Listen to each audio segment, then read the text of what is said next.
Juliette Delaplace du Secours catholique avec nous sur TV5 Monde. On vient de voir la solidarité de citoyens italiens, français. Vous, au Secours catholique, on imagine que vous intervenez dans ces zones?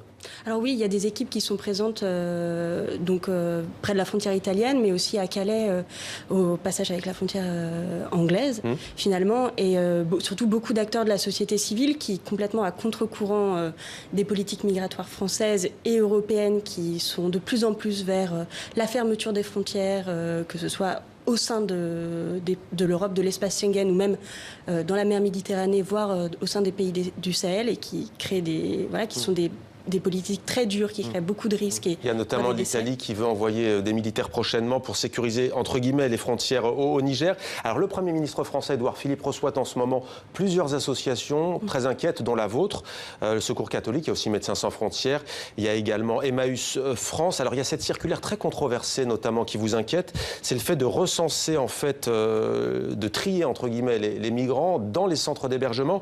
Emmaüs France redoute de voir les annexes des centres d'hébergement transformé en préfecture, en annexe de préfecture. Ça vous choque, vous, ce tri ?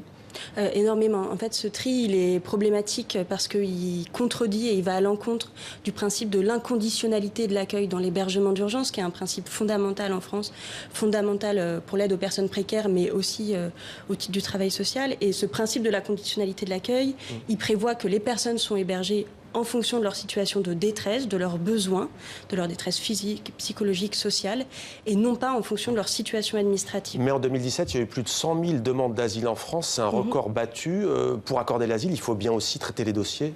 Alors oui, c'est deux choses différentes, c'est-à-dire que la circulaire du 12 qui prévoit le contrôle, c'est dans l'hébergement d'urgence pour toutes les personnes en besoin, alors que les demandeurs d'asile, eux, ils sont accueillis dans des centres dédiés. Donc là, c'est deux publics différents.